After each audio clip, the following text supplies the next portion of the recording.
యాదాద్రి భువనగిరి జిల్లా కలెక్టర్ పోచంపల్లి మండలంలోని జూలూరు పీఏసీఎస్ ధాన్యం కొనుగోలు కేంద్రాన్ని ఆకస్మికంగా పరిశీలించారు. ఇప్పటి వరకు ఎంత ధాన్యం కొనుగోలు జరిగిందో ఈ రోజు తేమ శాతం చెక్ చేశారా అని అధికారులను అడిగారు. అలాగే ప్రతిరోజు వ్యవసాయ శాఖ ఏఈ కేంద్రానికి వస్తున్నారా అని కూడా విచారించారు.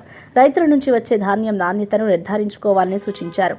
ఈ రోజు ఎన్ని కుప్పలు కొనుగోలు చేశారో, ఇంకా కొనుగోలు చేయడానికి ఎంత ధాన్యం మిగిలి ఉందో తెలుసుకున్నారు. మార్కెట్ యార్డుకు వచ్చిన ధాన్యం తేమ శాతం తనిఖీ చేసి వివరాలు పరిశీలించారు.